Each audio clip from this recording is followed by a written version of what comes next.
49 అంటే సంతానం, 49 అంటే సంతోషం. 49 ఆంధ్రప్రదేశ్, తెలంగాణ.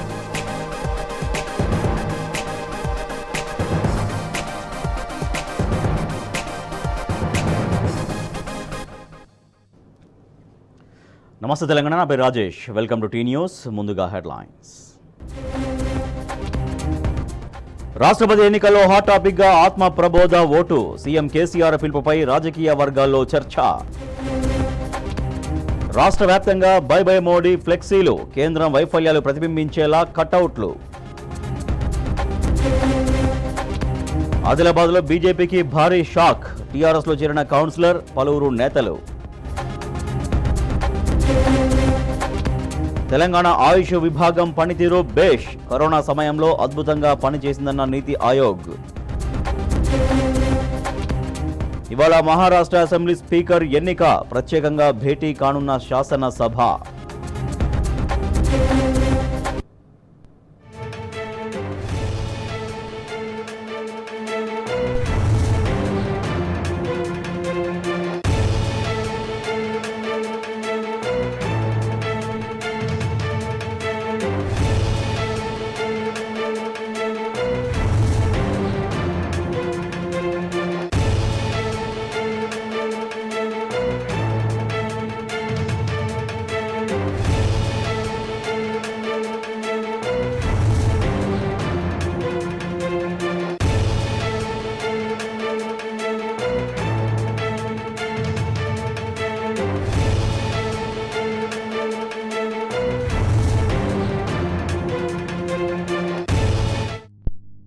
బ్రేకింగ్ న్యూస్ చూస్తున్నాం. హైదరాబాద్లో బీజేపీ జాతీయ కార్యవర్గ సమావేశాలు జరుగుతున్న సందర్భంగా సొంత పార్టీ నేతలే ప్రధాని నరేంద్ర మోడీకి షాక్ ఇస్తున్నారు.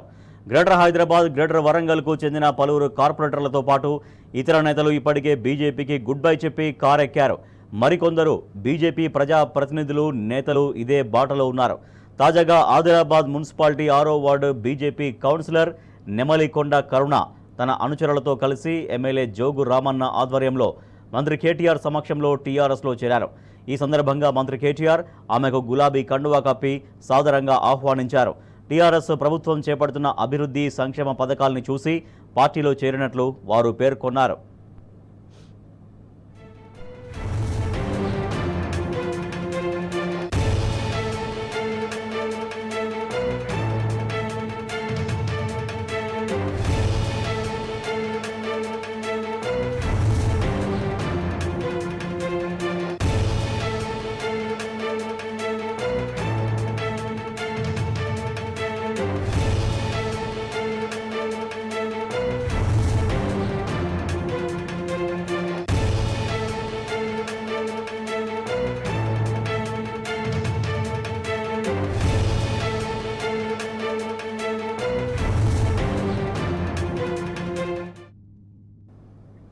హైదరాబాద్లో బీజేపీ జాతీయ కార్యవర్గాల నేపథ్యంలో ఆ పార్టీపై ప్రశ్నలు సంధిస్తున్నారు తెలంగాణ ప్రజలు.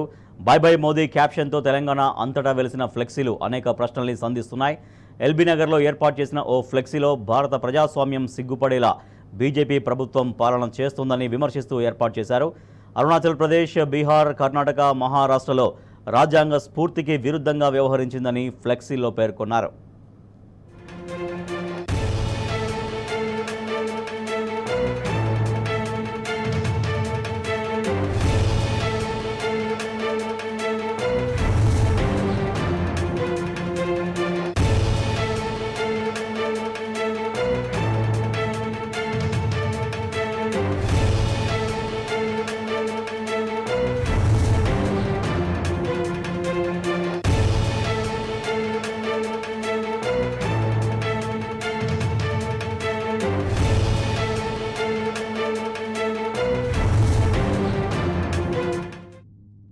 హైదరాబాద్లో బీజేపీ జాతీయ కార్యవర్గ సమావేశాల నేపథ్యంలో ఆ పార్టీపై ప్రశ్నలు సంధిస్తున్నారు తెలంగాణ ప్రజలు.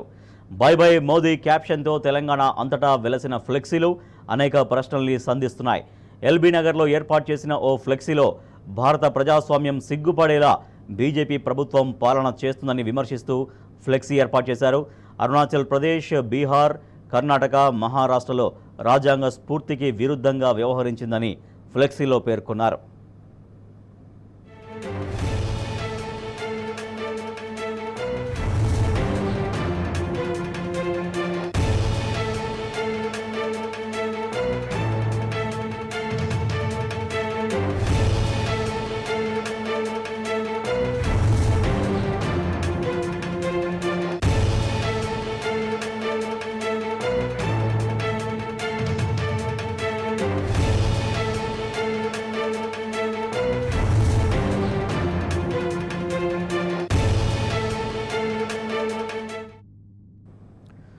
ప్రధాని మోడీ దేశం బరువు తీస్తున్నారని సీఎం కేసీఆర్ ఆగ్రహం వ్యక్తం చేశారు. ఆయన పాలనలో సూచీలన్నీ నేల చూపులే చూస్తున్నాయని ఫైర్ అయ్యారు. మోడీ దిక్కుమాలిన పాలసీల వల్ల ప్రజల జీవన ప్రమాణాలు పడిపోయాయని మండిపడ్డారు. గతంలో ఎన్నడూ లేనంతగా రూపాయి పతనమైందని, అటు గంగలో శవాలు తేల్చిన ఘనత కూడా మోడీదేనని సీఎం కేసీఆర్ ఆగ్రహం వ్యక్తం చేశారు.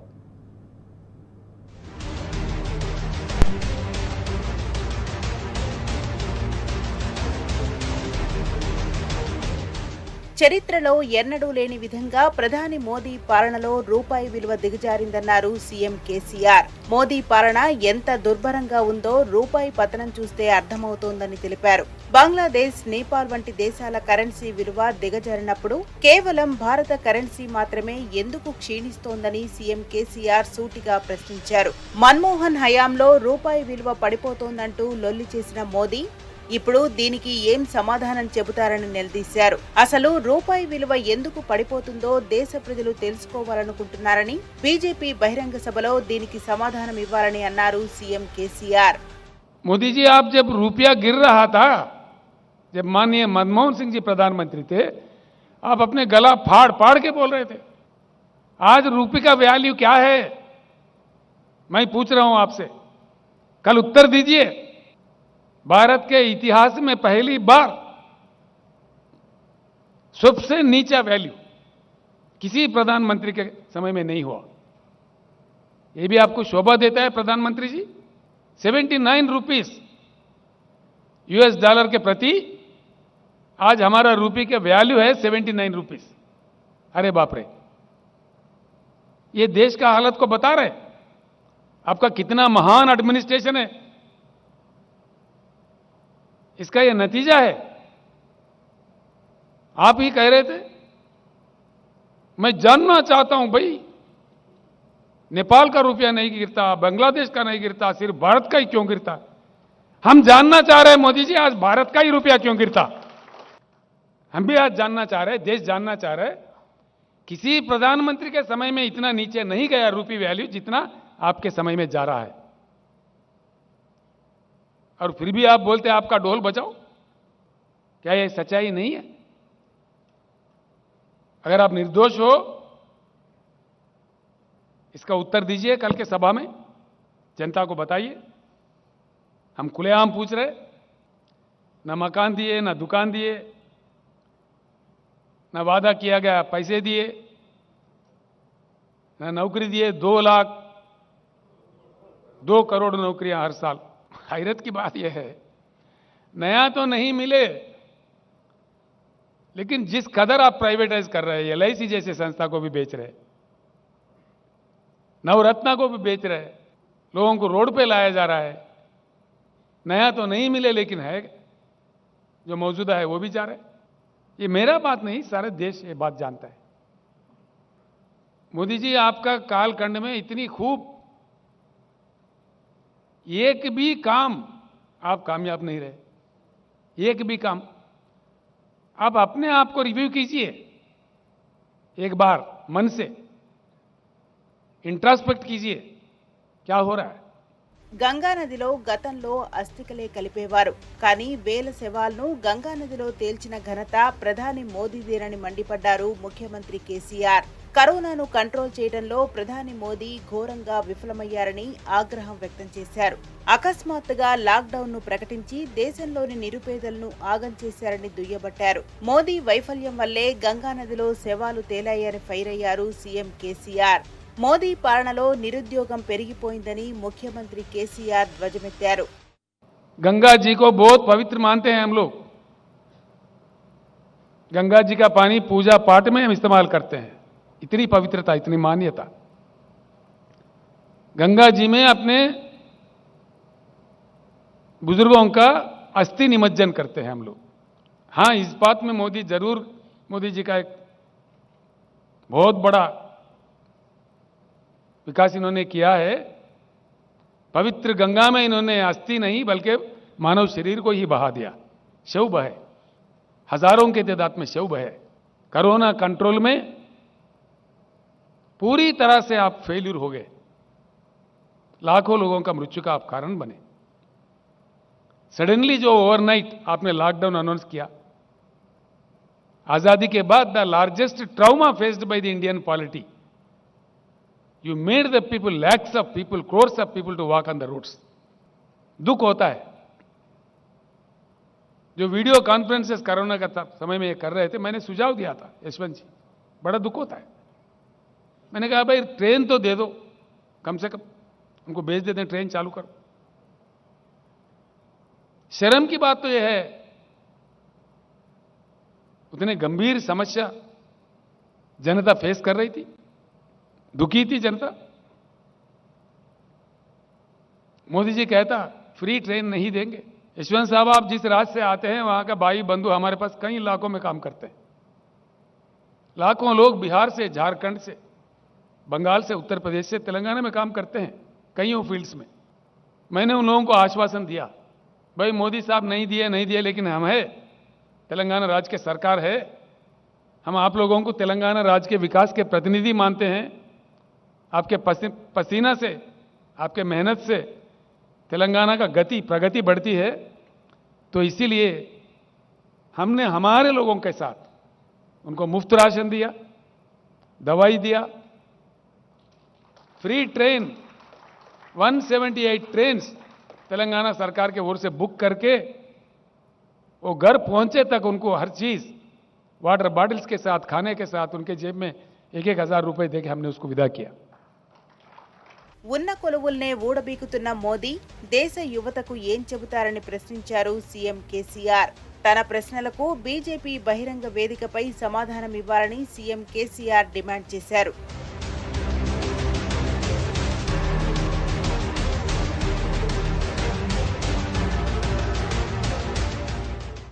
నరేంద్ర మోడీ ప్రధానిగా పనిచేయడం లేదని మండిపడ్డారు ముఖ్యమంత్రి కేసీఆర్. తన షావుకారు దోస్తుకు సేల్స్మెన్గా పనిచేస్తున్నారని విమర్శించారు. మోడీ తీరు వల్లే దేశం సత్యనాశ్ సర్వనాశ్ అయ్యిందంటూ మండిపడ్డారు. మోడీ పాలనలో లక్షల కోట్ల స్కామ్లు జరిగాయంటూ ధ్వజమెత్తారు ముఖ్యమంత్రి. కేంద్రంపై సీఎం కేసీఆర్ రణనినాదం చేశారు.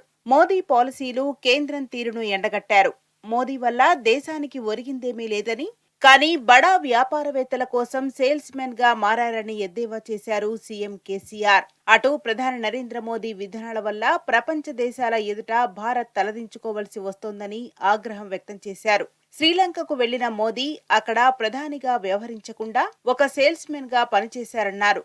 గతంలో ఎన్నడూ లేని విధంగా భారత ప్రధానికి వ్యతిరేకంగా శ్రీలంకలో నిరసనలు జరుగుతున్నాయని మండిపడ్డారు. देश का मान मर्यादा इतना नहीं गिरा जितना आपके कालखंड में गिर रहा है. प्रधानमंत्री जी, आपके नारा है भाषण शुरू करने से पहले भारत माता की जय.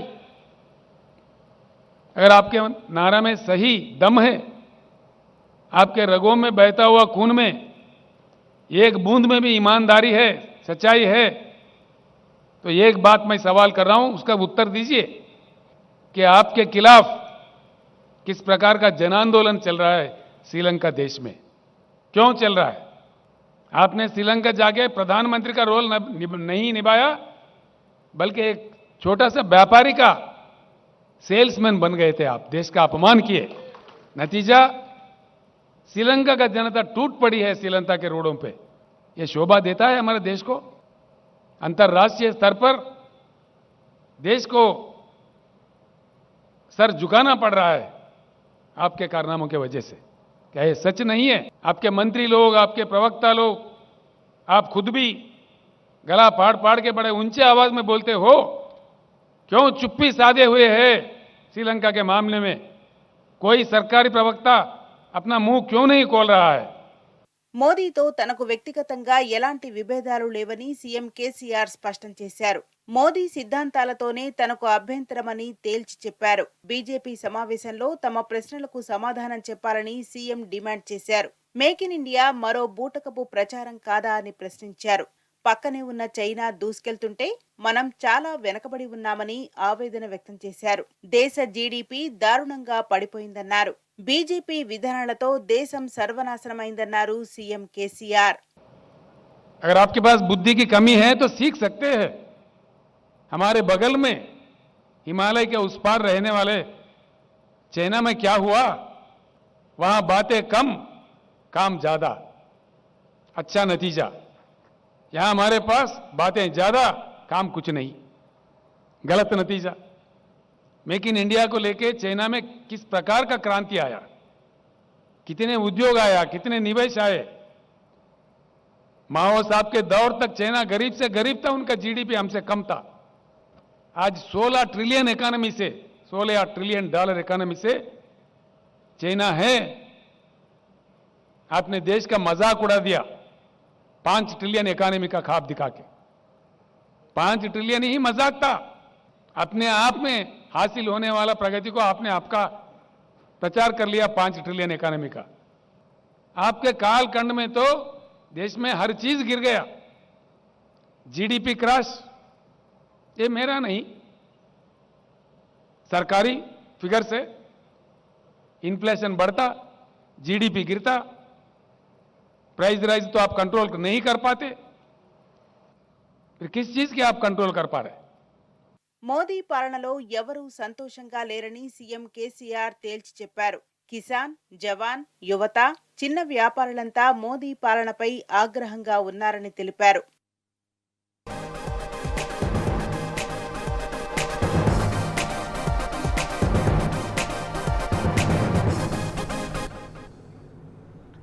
Back to news. తెలంగాణలో టీఆర్ఎస్ ప్రభుత్వాన్ని పడగొడతామనే బీజేపీ నేతల వ్యాఖ్యలపై సీఎం కేసీఆర్ ఘాటుగా స్పందించారు. టీఆర్ఎస్ ప్రభుత్వాన్ని పడగొట్టే దమ్ముందా అని మోదీకి సవాల్ విసిరారు. టీఆర్ఎస్ను ముట్టుకుంటే ఢిల్లీ గద్దెను పెకిలిస్తామని హెచ్చరించారు ముఖ్యమంత్రి కేసీఆర్.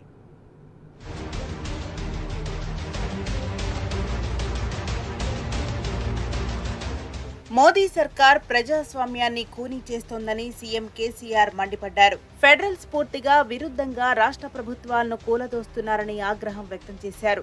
మహారాష్ట్రలో లాగే టీఆర్ఎస్ ప్రభుత్వాన్ని కూల్చేస్తామంటూ కేంద్ర మంత్రులు బెదిరిస్తున్నారని సీఎం ధ్వజమెత్తారు. తెలంగాణపై కుట్రలు చేస్తే మోదీ సర్కార్ను ఢిల్లీ నుంచి గద్దె దింపుతామని హెచ్చరించారు. 6 దశాబ్దాలు పోరాటం చేసి స్వరాష్ట్రాన్ని సాధించుకున్నామని గుర్తు చేశారు. Successfully killing the democracy every day, successfully killing the federal system of India, राज्यों के सरकार को सताना, जो इनके बात नहीं मानते उनको गिराना, इतने महान लोग हैं। ये एक आश्चर्यजनक बात है सर, आश्चर्यजनक। यहाँ महान केंद्रीय मंत्री है जो मोदी साहब के क्लासेस सुन के ट्रेंड है, बड़े महान मंत्री देख रहे। केंद्रीय मंत्री आज हैदराबाद में कह रहे, बड़ा आश्चर्य होता है साहब। यहाँ पे 119 एमएलए सीट है, जिनमें से हम और हमारे फ्रेंडली पार्टी मिलके 100 सीट हम जीत लिए थे।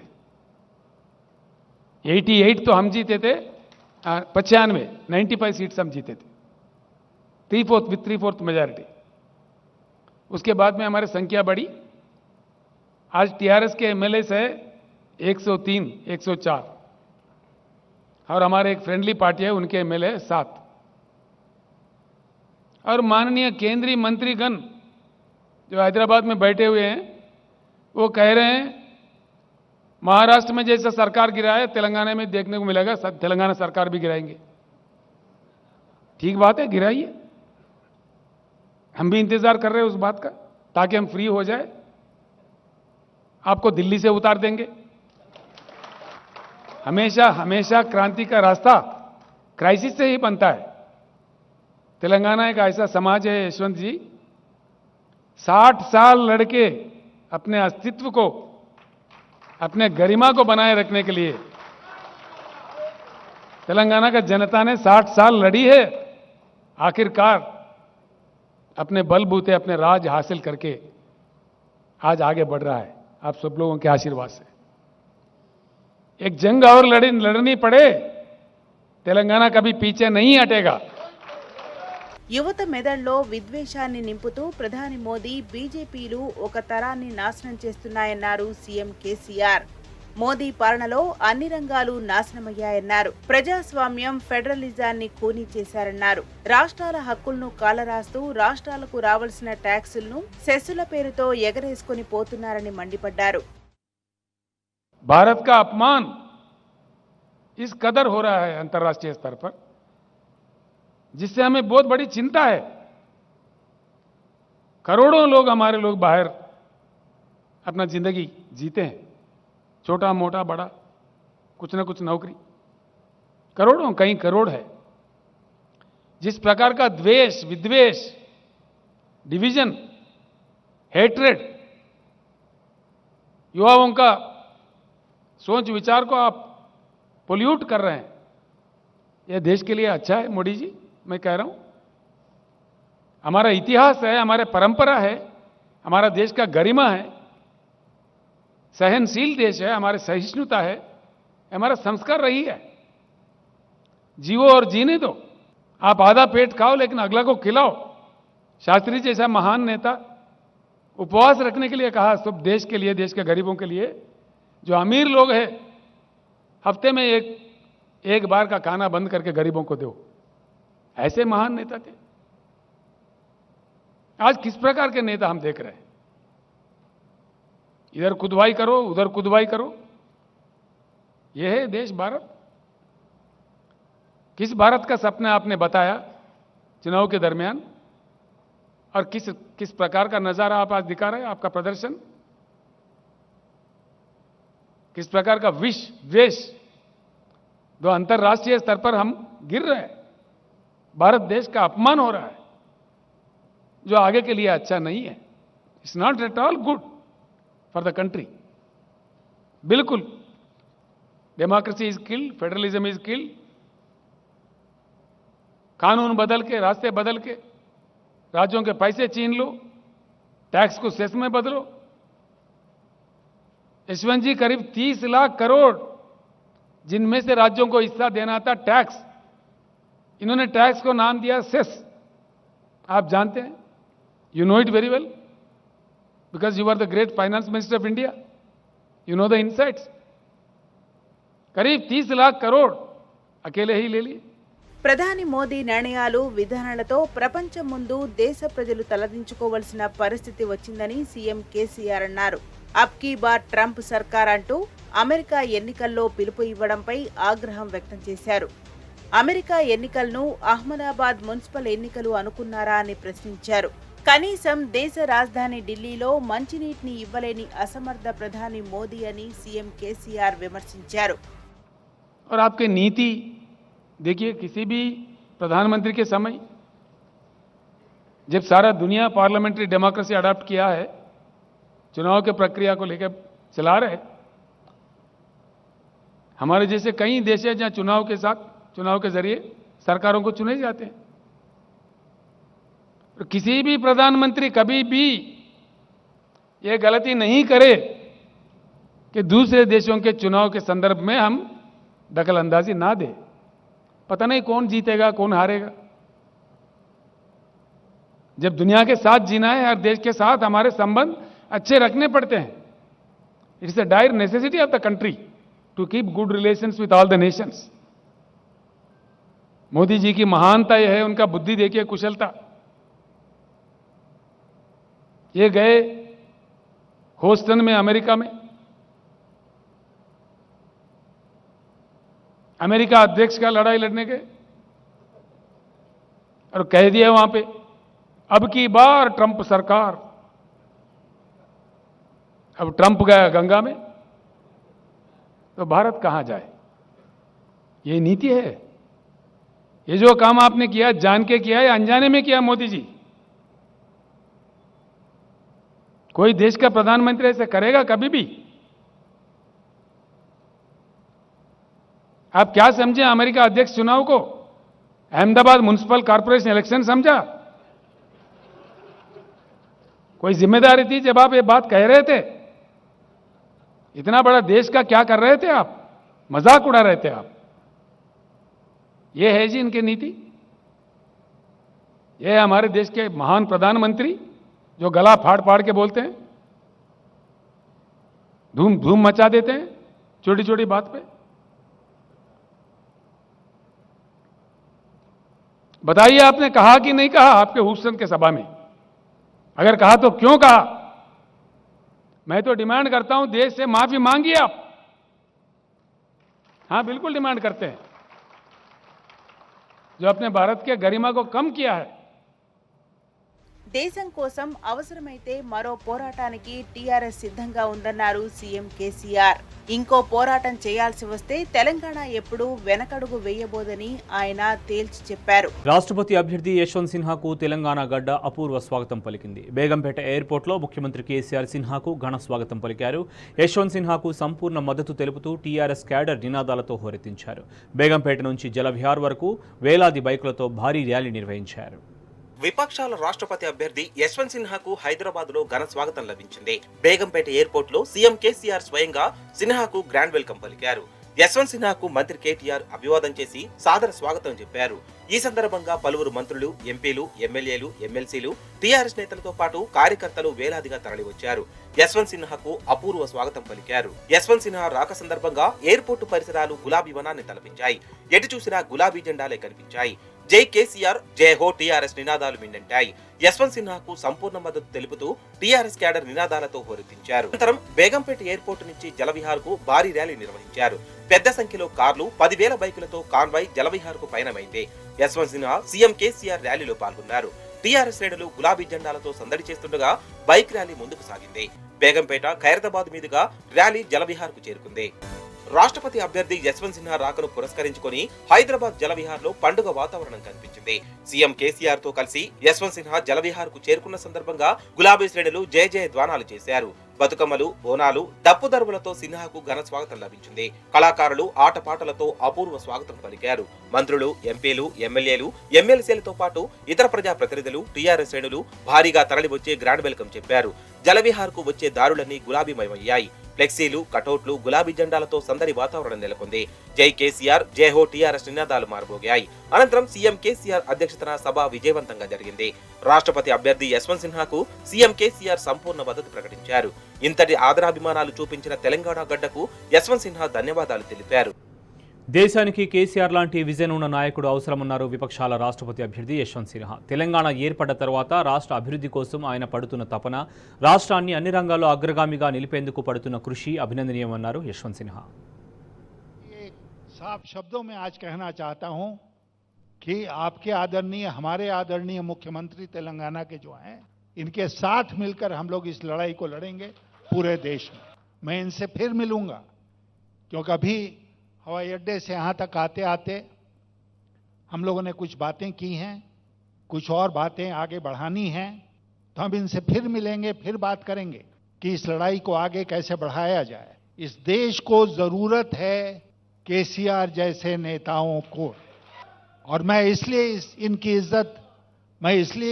इज्जत नहीं करता हूं केवल कि इन्होंने इस प्रदेश में चुनाव में भारी बहुमत हासिल किया. मैं इसलिए इनकी इज्जत करता हूं कि ताकत मिलने के बाद इन्होंने इस प्रदेश को आगे बढ़ाने में, इसको अग्रणी प्रदेश बनाने में बहुत कम समय में बहुत कुछ करके दिखाया है. ये एक मिरेकल है. Telangana is a miracle today. It's a miracle state. और ये वही आदमी कर सकता है जिसके मन में जनता के प्रति समर्पण का भाव हो, जिसके मन में एक विजन हो और वो मौका मिलने पर उस विजन को धरती पर उतारने का काम करे. आपके मुख्यमंत्री केसीआर जी उसी प्रकार के व्यक्तित्व हैं. ప్రధాని మోదీ పాలనలో దేశం అధోగతి పాలవుతోందన్నారు విపక్షాల రాష్ట్రపతి అభ్యర్థి యశ్వంత్ సిన్హా. గడిచిన 8 ఏళ్లలో ఒక్కసారి కూడా మీడియా ముందుకు వచ్చిన మాట్లాడని ఏకైక ప్రధాని మోడీ మాత్రమే అన్నారు. సీఎం కేసీఆర్ అడిగిన ఏ ఒక్క ప్రశ్నకు ప్రధాని మోదీ దగ్గర సమాధానం లేదన్నారు యశ్వంత్ సిన్హా. తెలంగాణ కోసం పార్లమెంటు ఒక్కడే పోరాడిన కేసీఆర్ ఆ తర్వాత రాష్ట్రాన్ని విజన్తో అగ్రగామిగా నిలిపారన్నారు యశ్వంత్ సిన్హా. अमर्त्य सेन जी, उनका एक वक्तव्य छपा है जिसमें उन्होंने कहा है कि द नेशन इज कोलैप्सिंग. ये मुल्क जो है वो बर्बाद हो रहा है, कोलैप्स कर रहा है. और हम देखते हैं कि हर दृष्टिकोण से वो कोलैप्स हमारे सामने है. 1 मिनट के लिए हम राष्ट्रपति के चुनाव को किनारे रख दें तो मैं आपसे पूछना चाहता हूं कि क्या एक नागरिक की हैसियत से हम इस बात को बर्दाश्त करेंगे कि हमारा देश बर्बाद हो जाए। मैं आपसे कहना चाहता हूं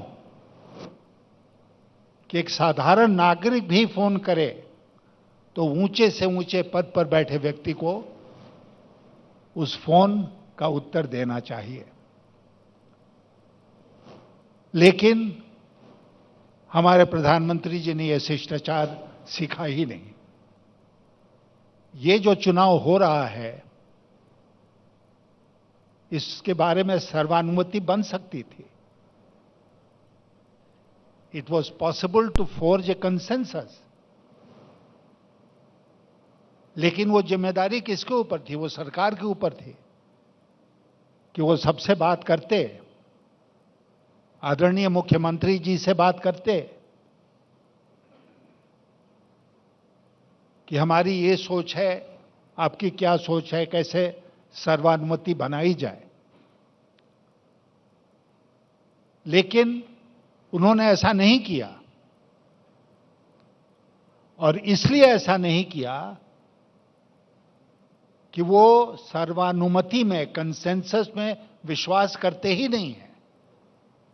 वो विश्वास करते हैं कॉन्फ्रंटेशन में, टकराव की राजनीति पर चलना चाहते हैं। वो अपमानित करना चाहते हैं दूसरे लोगों को, और इसीलिए उनके डिक्शनरी में कंसेंसस नाम का शब्द ही नहीं है। ये दो व्यक्तियों की लड़ाई नहीं है आज राष्ट्रपति का चुनाव। ये दो व्यक्तियों के आइडेंटिटी की लड़ाई नहीं है। ये एक विचारधारा की लड़ाई है, एक आइडियोलॉजिकल बैटल है। आज हमारे देश में यही परिस्थिति बन गई है। कल सुप्रीम कोर्ट का एक फैसला आया, बहुत सारा ऑब्जर्वेशन उसमें है। एक मीडिया हाउस है जिसका नाम है ऑल्ट न्यूज, और एक जुबैर साहब हैं जो उसको चलाते हैं। ये आरोप लगाकर कि वो देश में वैमनस्य फैला रहे हैं, उनको जेल में बंद कर दिया गया। लेकिन भारतीय जनता पार्टी की उस प्रवक्ता को, जिसने जहर फैला दिया इस देश में, उसके खिलाफ कोई कानूनी कार्रवाई अभी तक नहीं हुई है। क्या प्रधानमंत्री जी हैदराबाद में जब भाषण देंगे तो इस पर प्रकाश डालेंगे? प्रधानमंत्री जी, जैसा मुख्यमंत्री जी ने कहा, गला फाड़ फाड़ कर भाषण देते हैं, हर विषय पर बोलते हैं, मन की बात करते हैं, लेकिन इस विषय पर बिल्कुल खामोश हैं। एक शब्द उन्होंने नहीं बोला। हमारे प्रधानमंत्री जी, 8 वर्षों में उनको हिम्मत नहीं हुई कि वो एक प्रेस कॉन्फ्रेंस करें। सारा संवाद एक तरफा है। क्या यही लोकशाही है? क्या यही प्रजातंत्र है कि एक आदमी बोलेगा और 140 करोड़ लोग सुनेंगे? ये हमारे देश में आज हो रहा है, और इसके खिलाफ हमें लड़ना है। लेकिन मैं इतना आज के दिन कहना चाहता हूं आप सबसे और सम्मानीय मुख्यमंत्री जी से कि ये लड़ाई जो है वो इस चुनाव के बाद भी चलेगी। हम लड़ते रहेंगे, लेकिन मुझे पूरा विश्वास है, मैं आपसे आज कह के जाना चाहता हूं, जितने प्रश्न आदरणीय मुख्यमंत्री जी ने पूछे हैं उसमें एक का भी जवाब वो नहीं देंगे। वो इसलिए नहीं जवाब देंगे कि उनके पास जवाब है ही नहीं। He has no reply. And that's why he will not answer a single question which has been posed to him today by the Honorable Chief Minister. देश का दुर्भाग्य है। मुझे याद है मैं उस लोकसभा का सदस्य था, केसीआर साहब भी उसके सदस्य थे, और मेरे मन में इनके प्रति जो इज्जत है वो उस दिन से है जब अकेले लोकसभा में तेलंगाना अलग राज्य बनाने के लिए इनकी आवाज उठती थी। और सचमुच में उस समय बहुत कम लोगों को ये भरोसा था कि जैसा मुख्यमंत्री जी ने स्वयं कहा कि एक दुबला पतला आदमी खड़ा हो जाए तो उसका सपना साकार हो जाएगा, लेकिन इन्होंने अपना सपना, उस सपने को साकार किया और तेलंगाना राज्य अलग पृथक राज्य बना। और बात वहीं तक नहीं रुकी, आज देश के अग्रणी राज्यों में तेलंगाना की गिनती होती है। ఇక ఇవి bulletin updates. Keep watching tea news.